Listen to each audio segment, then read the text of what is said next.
చెడగొట్టు వానలు రైతులను నిండా ముంచుతున్నాయి. ప్రస్తుతం కరీంనగర్ జిల్లాలో వానాకాలం పంట వరి కోతలు ప్రారంభమయ్యాయి. మరోవైపు అకాల వర్షాలు కూడా పడుతూనే ఉన్నాయి. చాలా చోట్ల వడ్లు తడిసి ముద్దయ్యాయి. ఎప్పటిలాగే సెంటర్లలో అసౌకర్యాలు వెక్కిరిస్తూనే ఉన్నాయి. అకాల వర్షాలతో రైతులు ఆందోళన చెందుతున్నారు.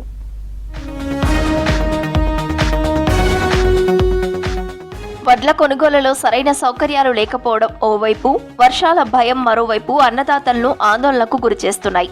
కరీంనగర్, జగిత్యాల జిల్లాలో ఇప్పటికే అకాల వర్షాలు పడి 1-2 చోట్ల వడ్లు వరదకు కొట్టుకుపోయాయి.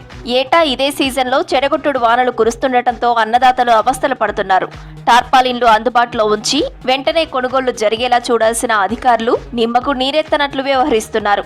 ఇటు వరి కోతలు పూర్తి చేసుకుని కొనుగోలు సెంటర్లకు తెచ్చిన రైతులు వడ్లు ఎక్కడ తడిచిపోతాయోనని భయపడుతుంటే, ఇంకా వరి కోతలు పూర్తి కాక పొలాల్లో వడగండ్ల వానకు వడ్లు రాలిపోతాయోనని మరికొందరు రైతులు ఆందోళన చెందుతున్నారు.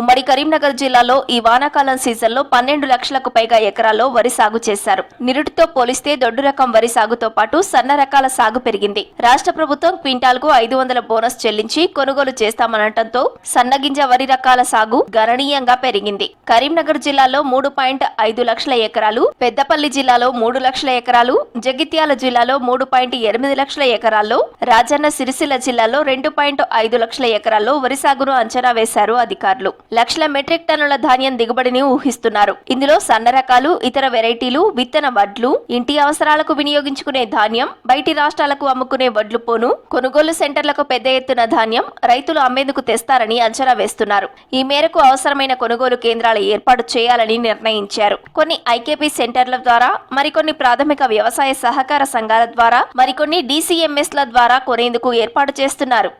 మన ట్రాక్ మిషన్ పెట్టుట్లా 3200కు 3400 ఈ వర్షానికి దిగబడుట్లా ఇంకెక్కువ రేటు అడుగుతారు. అందులో పెట్టుదామని ఇక ఉన్నది కోసుకుంటామని అనుకుంటే ఇప్పుడు ఐకేపీ వాళ్ళు ఎలా తీసుకుంటారో తెలుస్తలేదు. వడ్లు నల్లబడ్డాయి. ఇప్పుడు మా పరిస్థితి మాత్రం ఈ వడ్లు కొనాలి, సన్న రకం గవర్నమెంట్ పెట్టు అన్నది. ఈ మబ్బులకు ఎప్పుడు వర్షం వస్తుందో ఎప్పుడు పానం పోతుందో తెలుస్తలేదు. ఇప్పటికే చాలా వరకు వరి కోతలు పూర్తి చేసుకున్న రైతులు వడ్లను తెచ్చి కొనుగోలు సెంటర్లలో పోస్తున్నారు. కానీ అక్కడ సరైన సౌకర్యాలు లేకపోవడంతో పాత చీరలు, గోనె సంచులు, యూరియా సంచులు పరిచి వడ్లు ఆరబోస్తున్నారు. వర్షాలు పడుతుండటంతో ఆరబోసిన ధాన్యం తడిచిపోయి కొన్ని చోట్ల మొలకలు కూడా వస్తున్నాయి. మరికొన్ని చోట్ల వడ్లన్నీ వరద నీటికి కొట్టుకుపోతున్నాయి. దీంతో అన్నదాతలు ఆరుగాలం శ్రమించి పండించిన పంటను కాపాడుకునేందుకు నానా కష్టాలు పడుతున్నారు. మరికొందరు అగువకు సగ్గువకు మిల్లర్లకు పంటను అమ్ముకుంటున్నారు. 4 ఎకరాల పొలం కోసినాం, నీళ్ళకెళ్ళి తీసుకొచ్చి ఈడ పోసినాం సారు. రోజు 10 మంది కూలోళ్ళు అవుతారు. ఇక గంటగా పడుతుంది వర్షం. మీరు ఏం చేయాలి సారు? కేబుల్ కొంటారు అంటే మాకు ఇంత ఆశ కాబట్టి అది అన్ని ఎక్కడెక్కడ అన్ని పోయేటట్టున్నాయి సారు. మరి మేము ఏం చేయాలి? రైతులు కొనుగోలు సెంటర్లలో రోజుల తరబడి ధాన్యం అమ్ముకునేందుకు ఏటా పడిగాపులు కాయాల్సి వస్తోంది. మరోవైపు గన్ని సంచులు లేక కొన్ని రోజులు, లారీలు లేక మరికొన్ని రోజులు, హమాలీల సమస్యతో ఇంకొన్ని రోజులు ఇలా ఆలస్యం అవుతూ ఉంటుంది. ఈసారి ఈ సమస్యలన్నీ లేకుండా చూడాలని రైతులు కోరుతున్నారు. సర్కారు జాప్యం లేకుండా పంటను కొనాలని రైతులు కోరుతున్నారు. తేమ శాతం లేకుండా ధాన్యం కొనుగోలు చేయాలని కోరుతున్నారు. బాగా మెత్తగా ఉన్నది, ఇప్పుడు ఇంకా వాడేటట్టే ఉన్నది. అది ఇప్పుడు వాడదు మీ నేర్పిన మళ్ళీ పోయినా మళ్ళీ కప్పిన పర్లేదు. ఇది అయిపోయి చూసేది లేదు. అవి మరి వాటిలో ఎన్ని లేదని లేదు. ఏమైనా సప్లై చేసి ఏమైనా పరదలో గిరదలో ఇచ్చింది ఏది అనేది లేదు.